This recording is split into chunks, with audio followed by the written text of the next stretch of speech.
Hi, it's Hans at ahappierman.com. Today's topic is simpler strategy for men.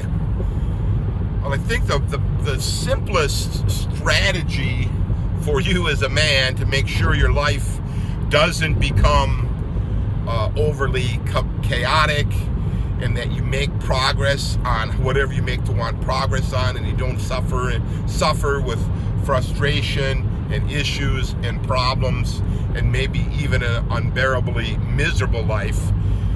And that simplest strategy is to figure out what not to do, and somehow make the not doing some things your mantra, so you don't inadvertently do them anyway, and write them down and keep them firmly in your mind, and keep them firmly in your plans, so you don't, let's say, get pushed into it, or don't momentarily forget, or don't get coerced or sweet talked or threatened into something that you really don't want to do, that kind of affects your happiness. Because after all, I'm a happier man, and I know what it's like to be much happier than I was, and I know what it was like to suffer and be miserable and to spend lots of time and years in stagnation and frustration. And I don't want that for you. I want you to have a much better, happier man life. So yeah, the not doing things, and also just because you know, a part of it, the strategy comes in the writing it down and spreadsheeting it out and thinking in terms of chunks of your life moving into the future. Some things will be totally appropriate for you to do later in your life, but they might not. They might not. They'd be totally inappropriate for you to do them now. For example, it would be totally inappropriate for you as a teenager to impregnate a woman and become a dad when you're a teenager, right? I think everybody can kind of see that is the wrong time. As wonderful as it is being a dad, and as much fun as you'll have with your children in the satisfaction and the raising them, as a teenager, that is the wrong time, right? So that would imply that would be a big no-no for you as a teenaged man, and it's just a matter of figuring out, well, when would be the right time to be a dad. And I would suggest that in your early 20s, that would not be the right time either, unless you're already wealthy in your early 20s and you've somehow stumbled upon the wonderful woman of your dreams in your early 20s. That would be seems unreasonable expectation. So you might think in terms of, well, I want to be a dad, but I want to wait until I have certain things done in my life first. And that's where the strategy comes in. You know, that's where the thinking comes in. What do you want to do as a single man that would be pretty tough for you to do as a married man with children, right? And then from there, that's how you can build in, well, how do I do all those things and then still be a dad later when I'm 30 or 35 or 40 or more, right? So what would be the things you can do as a single man that are pretty unlikely for married men with children to do? Like run around with young women, having lots of sex with lots of women, or getting involved. You know, you're not going to do that when you're a dad with children. You're going to be taking care of their mother, right? So it would be appropriate for you to maybe have some fun with multiple ladies in your 20s or late teens. But then when you're a dad, you would stop that. Another thing would be, maybe I don't really believe in the drugs, but let's say you like to experiment with drugs. Well, you wouldn't do that when you have children, right? So you would do that experimentation, which I don't recommend at all, but that's up to you. You would do that when you don't have children, right? And then once you have the children, you would stop that. You can't be a good dad if you're you have to be sober most of the time and coherent with your right mind and physical capabilities. So yeah, that would be a big one. When would be the right time for you to be a dad, and then have that firm in your plans. And that way, when you're dating girls and they seem intent on having babies way before you're ready to have babies, you would know to slow down on that relationship. And you may have to end that relationship with her because you and her goals are totally misaligned, right? Even though she may have all the stuff you love, if she wants to have a baby this year and you don't want to, for all the reasons I just talked about, you're too young, you don't have any money, you're not established, you haven't had that many adventures, that much going on, well, you would want to end that relationship, right? It wouldn't be fair to her, and it certainly wouldn't be fair to you to just do what she wants when it's contrary to what you want. So that's, a big one, right? Being a dad, the appropriate time.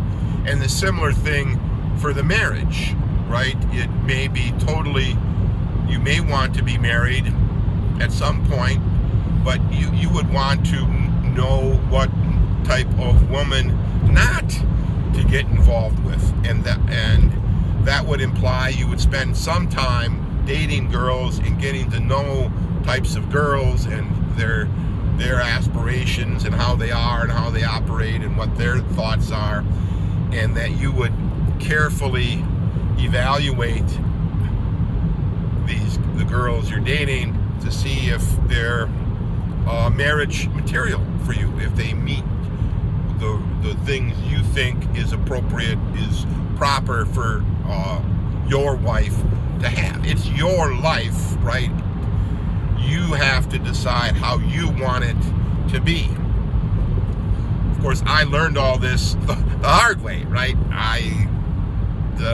Let's say the lady did the picking of the marriage, and the lady did the picking of when to have the children. And I'm suggesting that made my life very, very, very hard. And it's taken me a long time to overcome all of that. And I don't want you to have to go through all this long time when you can easily sidestep years and decades of frustration just by thinking of your life more strategically. What else not to do? College and graduate school and whatever schooling after high school. Normally, you're going to have to finish high school. That's like this baseline criteria, that you can't really get out of in the modern world. But you would want to evaluate the higher education. And I'm not one of these guys who doesn't believe in higher education. I do. I have a bachelor's degree in civil engineering, and I have master's course levels. And the bachelor's of civil engineering was, how I still make my living today, and it was very, very good for me. But the graduate level, that was something I kind of got sweet-talked into, really wasn't necessary. It kind of put my life on hold while I was doing it, and it impacted my parents, and it impacted me. And it would have been simpler for me to be more strategy oriented at that time in my life and say, that really doesn't make any sense for me, right? But at that time in my life, I had really no one to talk to about such things. I had nobody to kind of bounce the ideas off. I just kind of rolled with it. So I would make the strategic planning part of your life foremost, and find somebody you can talk to about your strategic plans if you're very unsure of how to go about doing it yourself. And certainly you would list things down. At that time in my life, in my early 20s, I didn't write any goals. I had no goals. I had no real plans. I just rolled with things. The plan was at that time, get your bachelor's of science degree in civil engineering. And then some professor from the graduate school came and talked and said, hey, I want kids to come over and help me with my things, and just apply. And so I didn't plan enough, and that was a mistake. I didn't do any strategic planning. Because in your late teens and your 20s, you can that's a time for you to make rapid improvement in your life, to grow up, as it were, and to set yourself up for the rest of your successful rest of your life, or to get involved with things and set yourself up for years or decades or even a lifetime of misery. So it's very, very, very critical that you as a man do plenty of long-term strategizing for your life all the time. Carefully decide what you're going to commit yourself to. Carefully decide what you really don't want in your life, and then stick to your guns and don't do those.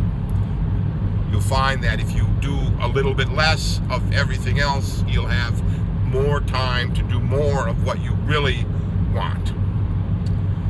And since you're strategizing, you can always adjust, right? You can always adjust and incorporate that back in your life if it seems like the right time and the right place and the right situation.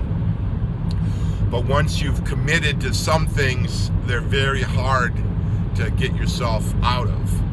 A marriage, children, what you're studying in college, where you live. These are big ticket items. So you want to give those big ticket items a lot of consideration. And if you're having a hard time doing that, maybe start with something small, right? Start with small strategy and build. So give that idea some thought, all for now.